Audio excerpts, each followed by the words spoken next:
Hello la team, petite vidéo pour vous présenter une manière de créer une direction artistique pour par exemple de la génération d'images, et je pense que ça peut être réappliqué à plein d'autres types d'IA, mais j'ai trouvé un moyen pour avoir de la consistance dans les différentes images retexturées. Je vais vous montrer ça. La technique elle est plutôt simple, la vidéo elle va pas être longue normalement. Il vous suffit en fait de créer un petit peu à la manière du code, de créer un JSON qui explique comment on doit restructurer l'image. Donc moi j'ai fait un exemple où on dit retexture l'image jouante en vous basant sur l'esthétique JSON ci-dessous. Alors c'est une technique qui a été mise en avant par Vision IA, je sais pas s'il l'a récupéré lui-même, mais je tiens à le mentionner quand même. Mais du coup, je me suis amusé à jouer avec et honnêtement c'est super impressionnant. Et je pense vraiment que c'est un petit peu le futur de la manière dont on peut gérer la consistance dans les différentes générations. Je m'explique, en fait on peut tout simplement donner une image, quelle qu'elle soit, à l'IA. Si imaginons, je prends une image un petit peu aléatoire que j'ai, qui est celle-là, juste un arrière-plan que j'avais créé justement dans la dernière vidéo, que je vous invite vraiment à aller voir parce qu'elle a pas fait beaucoup de vues, alors que la technique je la trouve incroyable. Donc je vous invite vraiment à aller voir la vidéo pour générer des arrière-plans par IA et donc des bonnes photos de profil et tout ça. Mais du coup, je lui donne ça et je lui dis fais-moi un rendu 3D photoréaliste en marbre et en vert, et ensuite je lui donne des détails sur la surface, le lighting, les couleurs, le background et tout ça. Donc je lui donne pas mal de détails, notamment des détails de réalisation 3D avec du post-processing et tout ça. Et ensuite je peux gérer un petit peu les paramètres, je peux en rajouter évidemment, ça reste un LLM, donc le JSON ne sera pas vraiment process, mais c'est plus une manière de transmettre l'information de manière régulière. Et donc une fois que j'ai ça, je l'envoie à l'IA, évidemment je vous transmettrai dans la description le JSON ainsi que le prompt même au global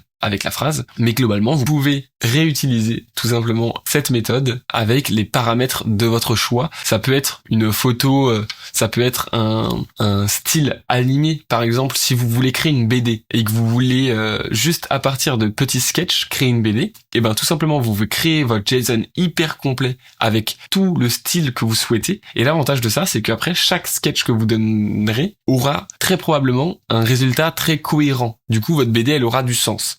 Et pourquoi je dis ça, c'est que vous allez voir, on va générer plusieurs images, évidemment pas qu'une seule, et vous allez voir qu'il va y avoir une consistance dans le style artistique, et notamment, en plus de ça, le fait de le donner de cette manière, ça vous structure un petit peu vos idées dans votre tête avant de l'envoyer à l'IA, ce qui est honnêtement pas mal pour avoir un résultat, comme je dis, cohérent. Donc on voit déjà, je lui avais demandé du marbre et du vert, avec un arrière-plan toujours de paysage, et vous allez voir pourquoi c'est impressionnant. C'est que, déjà, je suis content parce que le style, j'aime beaucoup moi avec du vert, du marbre, je trouve ça a vraiment de la gueule. Que vous puissiez comparer, ici c'est l'image de base, on voit bien l'image de base, avec donc un cactus, une lampe, une plante et tout ça, et ici l'image refaite, donc il garde bien toute la structure, toutes les informations, il y avait bien la plante derrière, vous voyez qu'il met du marbre en fait sur tous les éléments existants, et il a recréé un décor en paysage comme je lui ai demandé, avec du bloom, un petit peu rétro, de l'aberration chromatique, et tout ça. Donc là on peut se dire ok c'est cool, déjà l'image générée est cool, mais ça prouve pas le fait que c'est consistant. Si, imaginons, je lui donne une photo qui a rien à voir. Bon, là, évidemment, c'est des tests gueule. Mais je crois que vous voyez pas, là, la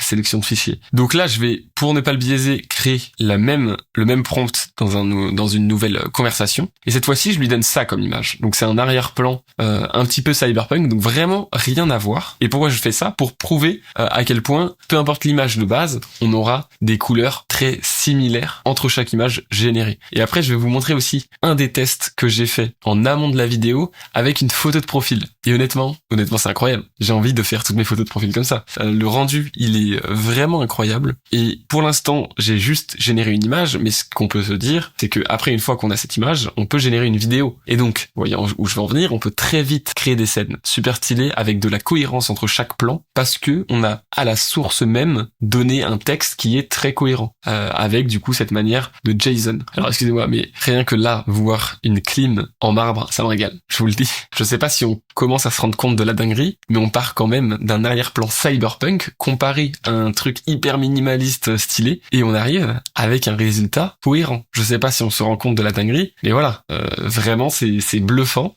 Et comme je dis, je l'ai fait avec une photo de profil et je vais le refaire en live. Vu que c'est un petit peu la routine de la chaîne d'à chaque fois prendre cette même photo de profil, eh ben, je vais la prendre et je vais lui demander la même chose. Donc, je prends cette photo de base, qui est une photo qui est ma photo de profil LinkedIn, et donc je lui donne le même prompt avec toujours des matériaux marbre et verre, avec évidemment plein de détails sur la lumière, sur couleur. Vous voyez qu'ici j'ai représenté marbre et transparent avec reflet. On peut évidemment changer en mettant du chrome, en mettant tout ce que vous voulez. Si je reprends le tweet de Vision IA, vous voyez que lui, il a fait un style qui a rien à voir, mais pour autant, il garde encore de la cohérence. Vous voyez, ici, on a vraiment un style franchement très poussé et vraiment choisi, défini, et tout est cohérent. C'est-à-dire qu'il transforme vraiment un petit peu tous les objets dans ce style-là. Et comme il le dit, même pour vos produits, en effet, ça peut marcher. Donc vraiment, moi, je trouve que c'est une pépite. J'en ai pas entendu parler à part dans ce tweet. Je me suis dit, c'est pas possible. Il faut faire une vidéo dessus dédiée. C'est trop fort comme méthode. C'est un peu cringe. Je vais vous montrer un résultat qui marche un peu mieux. Bon, là, on voit qu'il m'a fait quand même tout en marbre. Donc honnêtement, c'est assez fou. Juste le visage, il a gardé de la barbe et tout. Donc ça fait un peu cringe parce qu'il y a les sourcils et il a quand même gardé un visage. Donc je pense qu'on pourrait peaufiner le JSON pour que vraiment tout soit en marbre et en vert, même pour les images. Mais c'est quand même assez fort, je trouve, à quel point on a souvent la même ambiance lumineuse, les mêmes matériaux. Et je vais quand même vous montrer ce que j'ai fait avant le stream, où je pars d'une photo comme ça et j'arrive à ça, voilà, avec donc les plantes qui sont en vert et le personnage qui est en marbre, donc toujours dans cette même DA que j'ai spécifié dans le JSON. Moi, je trouve vraiment le résultat, il est vraiment fou et utilisable dans une démarche artistique, dans une démarche même de sorte de charte graphique. Donc voilà, je vous invite à essayer différents JSON. N'hésitez pas à me partager, que ça soit en DM sur LinkedIn ou autre, un petit peu vos résultats. Moi, ça me ferait trop kiffer. Donc sur ce, j'espère que vous avez kiffé la vidéo. N'hésitez pas à lâcher un petit pouce bleu si vous avez aimé, à vous abonner évidemment. Sur ce, moi je vous souhaite une très très belle journée. Créez bien, des bisous, c'était Poli. Ciao tout le monde, peace.